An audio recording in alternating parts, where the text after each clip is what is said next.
सरदार पटेल ने अखबार पर गांधी परिवार के कब्जे पर उठाए थे सवाल और यह कहा भी था कि किस प्रकार से स्वतंत्रता सेनानियों ने इसको खड़ा किया था, लेकिन कैसे कुछ लोग इस पे कब्जा कर रहे हैं। कांग्रेस के वरिष्ठ नेता और 4 बार उत्तर प्रदेश को उस समय सीएम रहे चंद्रभानु गुप्ता ने भी चिंता जताई थी और कहा था कि साहब इसकी जांच करानी चाहिए। फंड इकट्ठा करने को लेकर अगर आप जांच कराएंगे तो बड़ा खुलासा होगा। इस बात के ऐतिहासिक तथ्य साफ तौर पर दिखाई पड़ते हैं किस प्रकार से नेशनल हेराल्ड एजीएल को लेकर उस समय से ये पूरी कहानी शुरू हुई थी, जो अभी तक एक तरीके से जारी है। इसी खबर पे हम करेंगे चर्चा, किस प्रकार से गांधी परिवार के भ्रष्टाचार को लेकर मामला गरमाया हुआ है। इससे जुड़ा है आज का हमारा विशेष, भ्रष्टाचार पर प्रहार, घिर गया गांधी परिवार। तो अपने आप में लगातार गांधी परिवार घिरा हुआ है। इस विषय पे बात करने के लिए बहुत ही खास मेहमानों का पैनल इस वक्त मेरे साथ मौजूद हैं। आरपी सिंह जी हैं, प्रवक्ता भारतीय जनता पार्टी के, मेरे साथ स्टूडियो में मौजूद हैं। इसके अलावा डॉक्टर शिवानंद हुल्यालकर हैं जो कि कांग्रेस के नेता हैं, साथ ही साथ वरिष्ठ पत्रकार जितेंद्र शर्मा हैं। आप तीनों को बहुत बहुत स्वागत है। आरपी सिंह जी, क्योंकि आप स्टूडियो में मौजूद हैं और बीजेपी लगातार इस बात को लेकर कह रही है कि साहब ये आज से नहीं, पुराने समय से ये पूरा मामला चला रहा, और आप कह रहे हैं कि साहब पूरा गांधी परिवार कहीं ना कहीं सवालों के घेरे में है। किस तरीके से आप इस मामले को देख रहे हैं? देखिए, आपने अभी सारा खुलासा किया और बताया किस प्रकार से शुरू से लेकर अब तक लगातार वह एक दोहन का एक कंपनी बनाई गई। किस प्रकार से उस कंपनी के नाम से दोहन करना है इसलिए बनाई गई, वो तब की बात थी। अभी भी वही हो रहा है, अभी भी वैसे ही हो रहा है। जरा हम ये पूरे मामले को थोड़ा बाइफिकेट, थोड़ा एक बार थोड़ा ध्यान से समझें जी। 50 लाख रुपया एक प्राइवेट एंटिटी से लेकर एक कंपनी बनाई जाती है। एक इंडस्ट्री से 50 लाख रुपए लिया जाता है, लोन लेकर एक कंपनी बनाई जाती है और उस कंपनी के नाम पर एक 2000 करोड़ रुपए की कंपनी ले ली जाती है। पहली बात तो प्रश्न यही है कि वो 50 लाख रुपया एक इंडस्ट्री क्यों दे रहा है और किसके एवज में दे रहा है। सबसे बड़ा प्रश्न ये है। और वो देश का एक बड़ा इंडस्ट्रिस्ट है। अब वो इनको वाला खाता है। वैसे तो ये इंडस्ट्रीज के खिलाफ गाना गाते हैं, परंतु जब अपने को पैसे चाहिए थे और अपने को घुमाना था, ऐसे ही इनके दामाद साहब के भी इसी प्रकार हुआ। तब भी एक बड़े जो कंपनी है उसने 7.5 करोड़ रुपए, ये दोनों एक जैसे ही हैं, 7.5 करोड़ रुपए दिए जमीन खरीदने के लिए कि हम एक जमीन आप खरीद लीजिए, 7.5 करोड़ रुपए हम आपको लोन दे रहे हैं। वो जमीन खरीदकर उसका बहुत जल्द, मतलब ऐसा कहा जाता कि रातों रात CLU बदला गया और वो जमीन 700 गुना मुनाफे में उसी कंपनी को वापस भेज दी जाती है। तो इसी प्रकार का मामला है। ये जो AGL वाला मामला है, अगर इनको सही में नेशनल हेराल्ड की चिंता थी तो फिर यंग इंडिया बनाने की क्या जरूरत थी। वो नेशनल हेराल्ड को AGL के मामले से ही ठीक चलाते ना जी। 90 करोड़ रुपए तो दे चुके थे उसको, उनका लोन वेव ऑफ कर चुके थे, तो उसको वापस से यंग इंडिया को बेचने की क्या जरूरत थी। और दूसरा, आप एक कंपनी को जब भी बेचते हैं या एक कंपनी में कुछ भी उसमें नॉमेनक्लेचर बोलते हैं तो उसके शेयर होल्डर को आपको कॉन्फ्रेंस में लेना पड़ता है जी। आपको AGM बुलानी पड़ती है। मुझे तो याद नहीं पड़ता, कोई बता दे कि AGL कब बुलाएगी, इनकी एनुअल जनरल मीटिंग कब बुलाएगी, AGM कब बुलाएगी। शांति भूषण जी ने भी सवाल खड़े किए थे और उसमें शांति भूषण जी ने और जस्टिस काटजू दोनों ने सवाल खड़े किए। वो क्योंकि दोनों ऐसे लोग हैं जो कि प्रश्न करते हैं और इसलिए उन्होंने प्रश्न खड़ा किया भी कब बुलाई आपने AGM और कब आपने ट्रांसफर कर दिया और किसके कहने पे। हमारे से कोई साक्षात कराया नहीं, हमसे कोई मीटिंग में कोई जानकारी दी नहीं, ना हमसे कोई कहीं हमसे सहमति ली जी। तो शिवानंद जी सर, शिवानंद जी, सवाल ये है कि राजनीतिक आरोप प्रत्यारोप से इतर जो बात तथ्यों के आधार पर दिखाई पड़ रही है वो तो कम से कम दिखाता है कि गांधी परिवार की मुश्किलें बढ़ती दिखाई पड़ रही हैं। नेशनल हेराल्ड मामले में सोनिया गांधी, राहुल गांधी मुश्किल में है, तो रॉबर्ट वाड्रा जमीन घोटाले में दिखाई पड़ रहा है। तो ये तो अपने आप में मुश्किल स्थिति दिखाई पड़ रही है। देखिए, AGL कंपनी, देखिए इंडिया में कंपनी लॉ है, सेक्शन 8 के अंदर कोई भी कंपनी लॉस में जा रहे तो दूसरा कंपनी ओपन कर सकते हैं। इस वजह से AGL कंपनी से जगह उन्होंने यंग इंडिया किया। प्रॉपर्टी जो कानपुर में है, दिल्ली में है या बरेली में है या अन्य इधर कहीं भी है, वो प्रॉपर्टी जगह पे ही है। प्रॉपर्टी इधर की उधर किधर भी नहीं हुआ।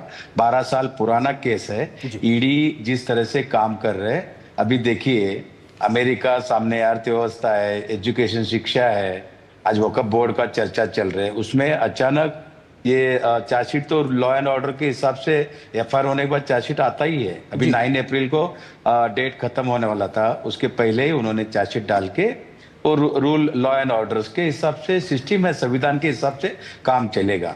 दूसरी बात, ED का मेरे को ऐसा लग रहा है 2014 से लेके 2025 तक, पहले भी ऐसा हुआ रहेगा, लेकिन ED और CBI और इनकम टैक्स ज्यादा मिसयूज ज्यादा हो रहे हैं।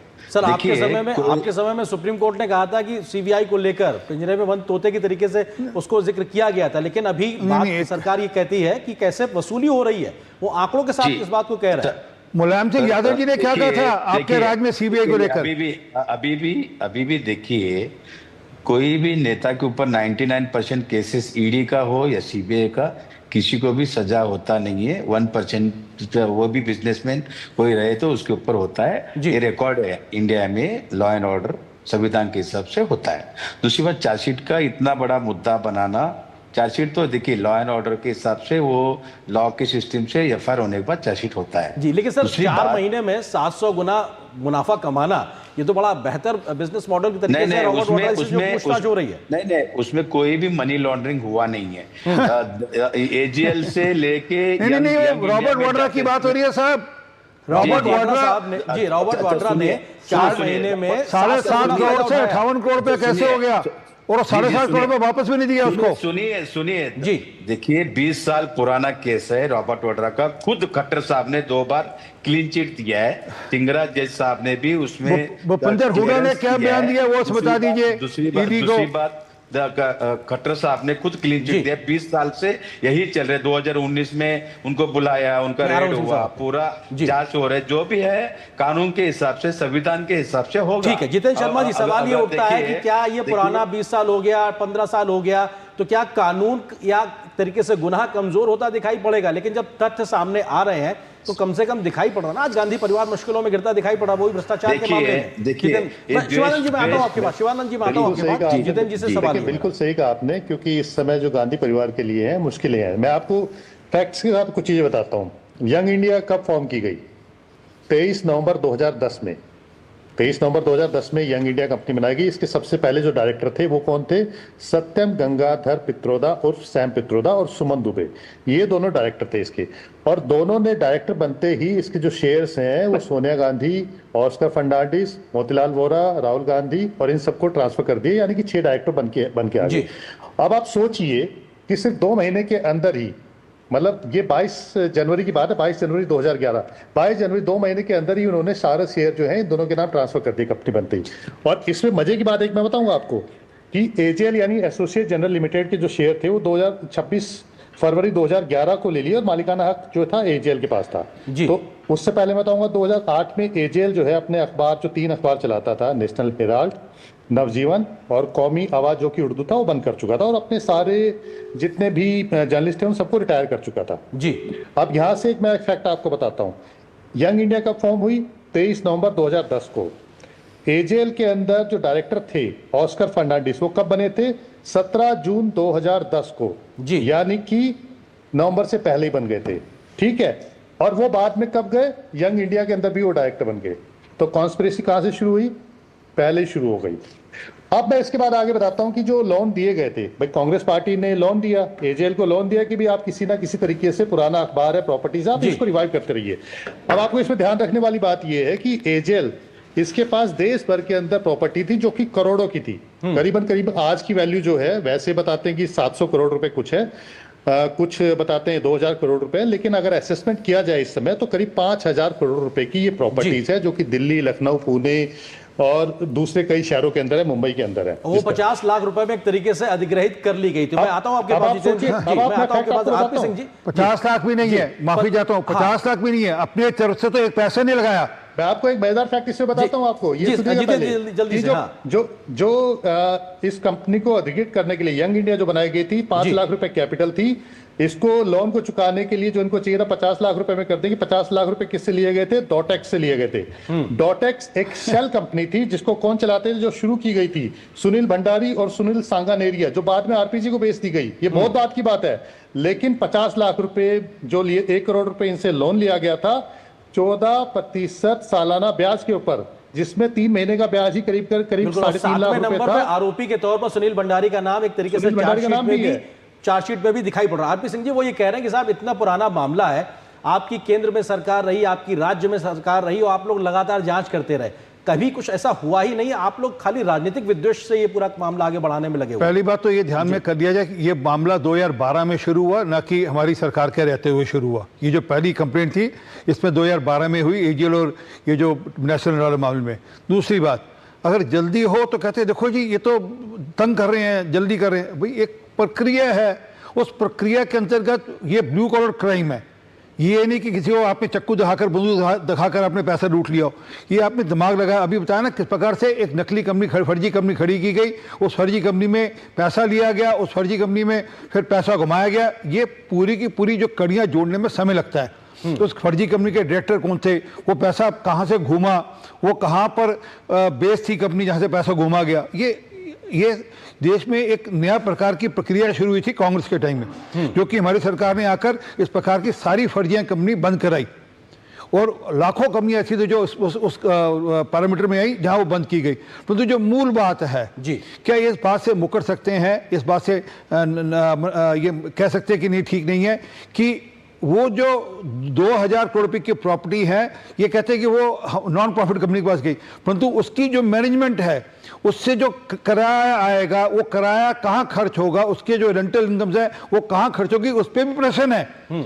उसमें भी नकली बोगस बिल्स जमा कर कर खर्चे डाले गए, वो लिए गए हैं उसमें भी, तो उस पर भी प्रश्न से लगा हुआ है। वो विज्ञापन के नाम पर, रेंट के नाम पर, डोनेशन के नाम पर वो सारा खेल हो रहा है जी। तो क्योंकि ये ठीक है कि ये इतनी बात इनको मैं छूट, इतनी बात इनकी ठीक है कि वो कंपनी नॉन प्रॉफिटिंग कंपनी है, परंतु वो कंपनी का जो पैसा अक्रू होगा वो कहाँ खर्च होगा, वो तो शेयर होल्डर तय करेंगे ना, जो मेजॉरिटी शेयर होल्डर है जी। बात यहाँ पर है। और वो कोई कम नहीं है, वो भी लाखों करोड़ों रुपए में है जो आय है उसकी। वो जो रेंटल इनकम या बाकी सोर्स ऑफ इनकम से पैसा आएगा वो भी करोड़ों रुपया है। बिल्कुल शिवानंद जी, सवाल यही उठता है कि आज की तारीख में भ्रष्टाचार के मसले को लेकर कांग्रेस पार्टी का जो सबसे बड़ा नेतृत्व है, गांधी परिवार है, वो सवालों के घेरे में। ऐसे में पार्टी की साख और आपके शीर्ष नेतृत्व की साख को लेकर सवाल खड़ा हो रहा है। देखिए, संविधान गांधी फैमिली को है, नरेंद्र मोदी सर को भी है, एक बार खोलकर दिखा दीजिए, कोई भरोसा नहीं है आपका। और दूसरी बात कि देखिए, इस तरीके से संविधान का अपमान अभी आपके चैनल पे बैठ के सर कर रहे, अच्छी बात नहीं है। नहीं, मैं तो संविधान भगवान है। अरे भगवान है, हमारे लिए आपसे ज्यादा भगवान है, परंतु कोई भरोसा नहीं ना आपका। संविधान जरा रिस्पेक्ट करना सीखिए सर, इतना अच्छी बात नहीं है। कभी ना कभी हमारा भी इमरजेंसी लगाई थी आप ही ने, राजीव गांधी ने पोस्टर बिल लेकर आए थे। दूसरी बात सुनिए, नेहरू जी ने सबसे पहली अमेंडमेंट करी थी इसमें संविधान में। शिवानंद जी बोलिए अपनी बात। हाँ देखिए, ये जो केस किया है सुब्रमण्यम स्वामी ने लगवाया था, सुब्रमण्यम स्वामी ने जाके कोर्ट में जाके स्टे लगवाया। दूसरी बात, इसमें ज्यादा इंटरफेयर जनता जनार्दन कोई भी कंप्लेंट नहीं है। और अभी जो हमारे जो सर चैनल पे बैठ के इतने जोर जोर से चिल्ला रहे, इस केस में जीरो, मैं खुद भी लॉयर हूं, इसमें रिजल्ट है ना जीरो, कुछ भी नहीं होने वाला है। क्योंकि मनी लॉन्ड्रिंग बोल के ये लोगों ने केंद्र सरकार ने जब नरेंद्र मोदी साहब प्राइम मिनिस्टर बनने के बाद और देश के होम मिनिस्टर, दोनों मिलके जिस तरह से इन्होंने शीर्ष नेतृत्व हमारा जो है राहुल गांधी जी, सोनिया गांधी जी को टारगेट करके जिस तरह से अभी अहमदाबाद में अधिवेशन हुआ 2 दिन, उसके उधर राहुल जी ने एलओपी लोकसभा में खड़े होके बोल दिया कि हम गुजरात जीतने जा रहे हैं। इसलिए आप ये कह रहे हैं कि टारगेट किया जा रहा है। जितेंद्र जी, सवाल ये कि क्या पॉलिटिकल टारगेटिंग हो रही है, या जो तमाम तथ्य जो पब्लिक डोमेन में है उसको हवाई मान लिया जाए? शिवानंद जी एक सेकंड, शिवानंद जी एक सेकंड, जल्दी पार्टी का सब सीमा है कि ये कुछ शिवानंद जी आपके आरोप का जवाब ले रहा हूँ। ठीक है, पहले का शिवानंद जी आपने कहा ना पॉलिटिकल टारगेटिंग एक तरीके से की जा रही है, मैं समझना चाहता हूँ। जितेंद्र जी जल्दी से। हाँ देखिए, ये कांग्रेस पार्टी इस समय ऐसे बिहेव कर रही है कि जैसे खतरा देखती शत्रुमुख जमीन के अंदर सिर घुसा लेता है ना, तो ऐसी जब भी कोई बात होती है तो ये राहुल गांधी के ऊपर निशाना कर रहे हैं, अधिवेशन में है, इस तरह की बातें करने लगते हैं। लेकिन अगर आप देखें, इस केस को देखेंगे, जो भी कांग्रेस पार्टी अगर बात कर रही है, ये पूरा का पूरा मामला जो है कोर्ट से शुरू हुआ था, कोर्ट ने ही संज्ञान लिया, कांग्रेस पार्टी ने पूरा जोर लगा दिया। पटियाला हाउस कोर्ट के अंदर शिकायत दी गई थी, वहीं पटियाला हाउस में कॉग्निजेंस लिया गया, उसके बाद ये हाई कोर्ट में भी गए, उसके बाद सुप्रीम कोर्ट में भी गए, उसके बाद ये इनकम टैक्स में भी गए, जहां से इनका अलग मामला चल रहा है, जिसमें क्योंकि ये चैरिटेबल संस्थान इन्होंने बताया था कि ये चैरिटेबल होगा, प्रॉफिटेबल नहीं होगा, तो उसको लेकर के जो टैक्स पेनल्टी लगाई गई थी, तो उसमें जो फैसला आया था उसके खिलाफ भी ये गए। तो हर जगह से इनके खिलाफ सारे लीगल ऑप्शंस को एक्सप्लोर किया गया है, उसके बाद भी ये मामला चल रहा है और इस मामले की परिणति क्या होगी ये देखना अपने आप में दिलचस्प होगा। फिलहाल वक्त इतनी अनुमति दे रहा आप तीनों मेहमानों का बहुत बहुत शुक्रिया हमारे साथ जुड़ने के लिए, इस विषय पर विस्तार से बात करने के लिए बहुत शुक्रिया आपका। और यहाँ पर एक छोटे से ब्रेक के लिए रुकेंगे, ब्रेक के उस पार